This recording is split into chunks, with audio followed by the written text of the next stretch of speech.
Hello and welcome to NDTV. I'm Aditya Raj Kaul.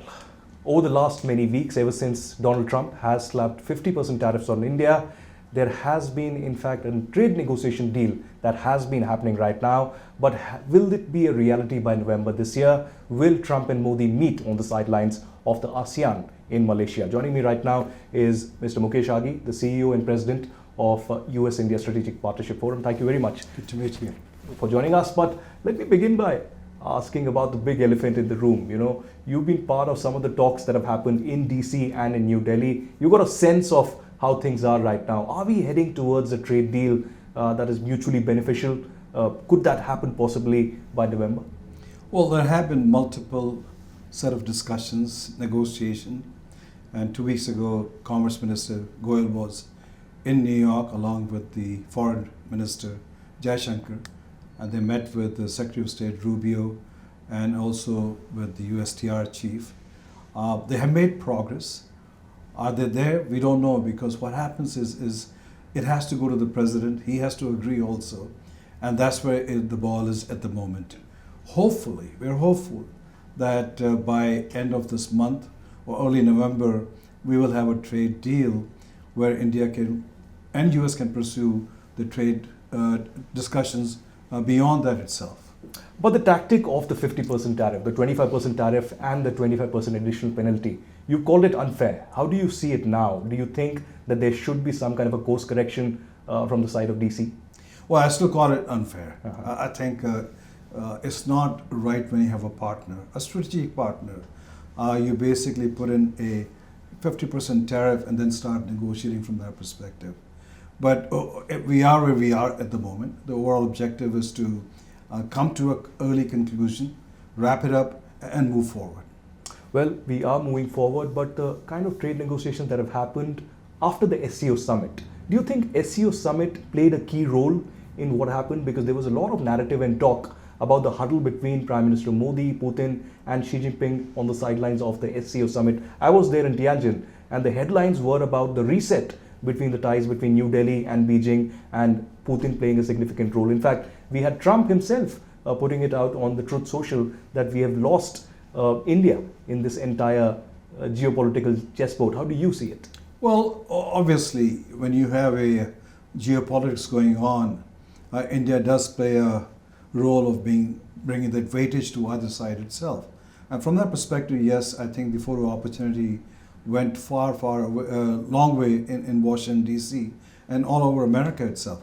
I think, but more important is you have to understand, it's about $200 billion trade between the two countries.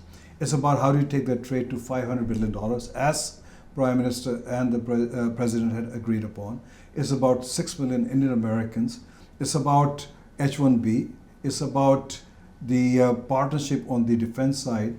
So I think it's not just about photo opportunity, and it's also not just about trade. It's a much bigger, broader, deeper relationship, which we need to keep on building on. And if we are slipping somewhere, how do we basically hold that on so we can move forward? You know, one of the issues that has been raised constantly by the White House and a lot of advisors of Trump, especially Peter Navarro, is about the Russian oil. You know, a lot of remarks that went out not so great with New Delhi about the Brahmins profiteering and other remarks. Do you think Russian oil really played a key role? Was it really the main issue, or is this other domestic political concerns for Trump? Well, I don't think Russian oil is the issue here, because India was buying Russian oil when Biden administration was there. They're the one who agreed and encouraged India to buy it, to take off the pressure from global pricing. The issue is much beyond that.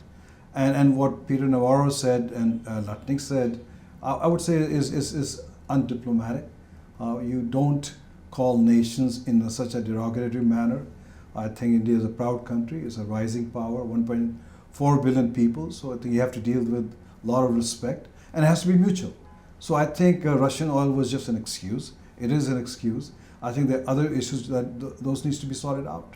You know, Trump and Modi have had some kind of a bonhomie over the last many years. You know, after the recent, I would say a sticky patch in the relationship, there has been again a reset. You know, Trump wishing Modi on his birthday, 75th birthday, and then Prime Minister Modi acknowledging Trump's role in bringing peace to Russia-Ukraine conflict and also the Gaza peace deal. Do you think the Bonhomme can now play a critical role in the trade deal and balancing of the ties in future? No, absolutely. You have to understand that we had to bring the temperature down. And by President wishing the Prime Minister a very happy 75th birthday was the right way to bring the temperature down. The Prime Minister tweeting, complimenting the President on his effort on Gaza and also in Ukraine brings the temperature down. The question you have to ask is as we move forward, you have a president who would like to do deals by himself. And so you have a issue of a president trying to wrap up deals, and you have a bureaucracy here which basically would like to wrap up deal and then have the Prime Minister join in signing ceremony. So there is a gap in style, not in substance, in style itself. And I think we have to overcome that. And there is a sense of, I call trepidation also, that you come in and you don't want the Prime Minister negotiating nuts and bolts also. So we understand India's position, but at the same time, your president's style is he wants to negotiate himself. So that's what the difference is at the moment. One of the critical issues that have been discussed ad nauseum over the last few weeks is also the announcement on H1B visas, the $100,000 fees that has been put out. You said that this could be beneficial for New Delhi. How come would that be possible? And secondly, India has a great talent pool, and that talent pool often goes to the United States to study, to work. And there are great CEOs, there are great MDs, there are great entrepreneurs and engineers that have gone from India to US to benefit their economy as well. So how do you see the future with this kind of a fee? Well, H1B $100,000 fee is not a showstopper. On the high-end side, 100,000, you spread it over 6 years. It's a very minimal, I call, tax you're paying to have a good high-end talent come to the United States. So that's number one. Two is anything which is low-end, which was not designed for H1B, will move to India or other geographies itself. And what we see is the existing H1B visa holders, especially Indians, which make almost over 700,000 in the US, their value goes up because suddenly they have a visa, a work permit, which does not have the $100,000 tax. So they're able to maneuver better packages itself. At the same time, when you hire the newer people, you will see that the packages will go up in every aspect to attract them back into the US itself. So I don't think it has an impact on the tech side. In certain other sectors, we do see impact. For example, teachers. You put basically a $100,000 tax on those teachers itself, that makes it very difficult to attract those teachers to the United States. There's a big need for that. Nurses, that's a very, very critical thing. Doctors probably is okay. They can manage from a cost benefit perspective. But when you look at low-end tech workers, look at nurses, look at teachers, the impact will be there. Well, we spoke about the H1B and the other irritants in the relationship, but I want to ask you about the connectivity as well. And that's because of the Gaza peace deal that has now become a reality. The first phase of the Gaza peace deal has been announced and the hostages would be returning. Do you think this will have a direct impact on the connectivity corridors and also the supply chains now benefiting? There would be some positivity into trade economics between India, Middle East and Europe. On the sidelines of the G20 in 2023, we had the India-Middle East corridor that was announced. But because of the war, there's been a complete status quo. Do you think at least a thought towards that direction now? The IMEC announcement in New Delhi was an important one. Basically, India, Middle East, European corridor. When you look at those countries, they basically constitute almost 60% of the global GDP. And it's important to understand that that process continued. It may not have gone through Gaza or Israel. For example, we're working on effort between India and UAE as a corridor. We're working on effort between India and Israel, especially on the defense and space and tech startups. We're working on effort between India and Italy itself and the Trieste port itself. So I think we are seeing patchwork of those initiatives taking place, and hopefully one day it'll become a full-blown corridor itself, but it's going to take some time. So that has not slowed down because trade demands it, people demand it, and there's a market opportunity for business community to leverage that. So regardless of Gaza or no Gaza, that process continued. On connectivity itself, the sea routes, the Red Sea, in fact, came under target. There was a lot of Houthi attacks that happened. In particular, the Haifa port that is managed by Adani's. Do you think that could also play a critical role when we speak about the India-Middle East corridor and also bringing India-Israel, India-US corridors much closer? No, absolutely. You have to understand, yes, you have the shipping corridor. Now we're talking about having a rail corridor. I talked to FedEx, they're trying to set up basically a trucking corridor within the Middle East itself. But you have to understand, it's not just about physical corridor. We're talking about cyber corridor. We're talking about the financial corridor. We're talking about skills corridor. We look at every aspect of taking the India's financial stack on payment side and putting the corridor itself. So the opportunities are tremendous. It's just a matter of looking at each one of them between each country and taking it forward. Yet another conflict that has played a critical role 3.5 years has been the Russia-Ukraine conflict. Trump, in fact, in the run-up to the election said that he will solve that problem. And there have been negotiations. There was the Alaska Summit. And again, there are some back-channel dialogues that are on. Do you feel that in the next few weeks or months, there could be a critical ceasefire, a permanent ceasefire, an action plan for peace in Russia-Ukraine that could again pave the way for better economy globally? Well, as the Prime Minister said that this is not the era of war. And I think it's unfortunate that we are looking at a war which takes us back to almost medieval times, except it's now more drone-based, much more highly technical. Will it stop in the near future? We don't know, but we want to make sure that at least all the energy efforts are being put in to have it stopped in the next few months itself, because both sides are losing lives, both sides are losing economic opportunity, and it does create a turbulence in the global arena also, because suddenly you have Russia, China, Iran, Turkey almost on one side, and then India being caught in the middle between Russia and the United States itself. So I think the efforts are there by everybody to make sure that at least you come to a solution. Will that be a short term? I don't think so, because I think it's a rather complex environment. It'll take some time. Putin has a very strong opinion, and so is the president driving it from that perspective. You have President Zelensky, who can't give up the land itself. So things are quite complicated, but we hope and wish that they will come to a peaceful resolution. Well, you observed the India-US ties over the last many years. Recently, 19 lawmakers, all of them Democrats, have written to President Trump to reconsider the kind of tariffs and the kind of developments and policies that have been put in place. So how do you analyze now, in the months and years from now, the India-US relationship? There's been a bipartisan support. Both Democrats and Republicans have been supportive of the DC-New Delhi dosti, if I can say so. How to take that forward? Well, one thing I'd like to emphasize that the US-India relationship are not broken.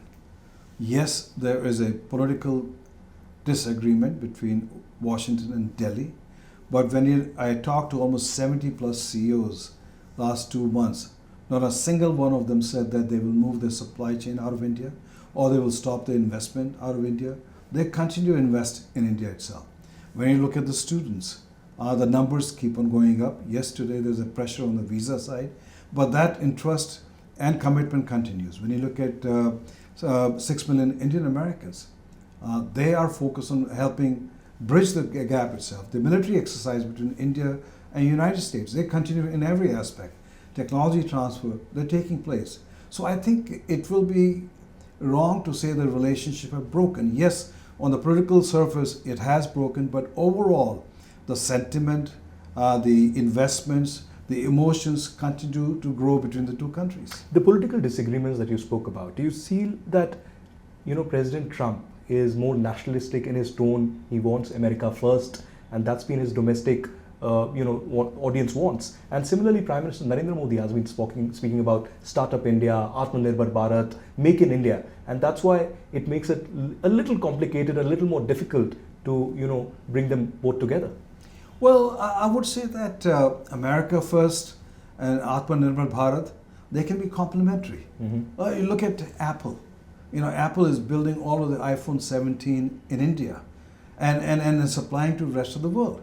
It's Make in India, but also helping America from that perspective, because we have shortage of talent, we have shortage of capacity. It takes time to bring back all of manufacturing back into the US itself. You look at the US defense companies, they're working on basically bringing a component of Javelin and other missiles in India itself. The helicopters, Swarovski, the cabins are made in Hyderabad itself. When you look at Indian companies setting up contract manufacturing in pharma, in electronics in Arizona, in the state of Washington or New Jersey, they are creating jobs in the United States. So I think the Atmanirbhar Bharat and America First are complementary to each other. So so you can find a balance between the two countries and take it forward. And last two questions. You spoke about the defense ties as well, and this is the time when major defense powers are trying to strike deals with India. We've had very robust cooperation with Russia, with France, with Israel as well, and with US, if I may add. And there was this talk about the F-35 earlier this year. Do you think Trump is really using that as a bargaining chip, or wants more defense cooperation with New Delhi, really to settle the balancing between both these countries? Well, India is saying, listen, we want to partner with the United States on defense side, because geopolitically both countries are aligned vis-a-vis China. There's a Quad, there's I2U2, and then there's definitely IMAC itself. So we are seeing geopolitical alignment happening between the two countries. Yes, US would like to sell more defense equipment, and there's no limitation on technology itself, including F-35. And India is saying, listen, we don't want to buy fish, we want to learn how to catch fish also. That means manufacture them in India, transfer the technology itself. And that's where I think the negotiation taking place. US has gone quite far in the senses the GE hot engine being manufactured in India is a good start itself. The other aspect of technology India wants, US is willing to work on that. So I think these are part of negotiation. They'll continue, and you have to find a right balance where US can give its IP to India, ensuring that it does not go to the third party also. All right, last question. Will Prime Minister Modi and Trump meet on the sidelines of ASEAN? Because all eyes are now there, and we were expecting that Prime Minister may travel for the UNGA session. That did not happen. But now, with the trade deal or the trade talks really at its last leg, if we can believe, do you think the meeting could happen on the sidelines of ASEAN in Malaysia? And what would be your advice, Mukesh Aghi's advice, to the diplomats of both countries? We hope that there's a meeting. You have to understand that there's a meeting which is already confirmed between the President and President Xi itself. And if there is a trade deal between the two countries, there'll be a nice place to basically shake hands and sign the agreement. If there's no trade deal, then it makes no sense for the Prime Minister to go down to Malaysia and have a coffee conversation. I think there's more better things for the Prime Minister to do than to go down. So to answer your question, I think it all depends on if both sides can come to an agreement on the trade, and so at least you can sign it, announce it, and shake hands. Well, all right. Hope for the best, that both countries come together and there is a mutually beneficial trade deal. Thank you very much. Thank you very Mukesh much. Aghi, for Good to joining meet us. you. Yeah, then.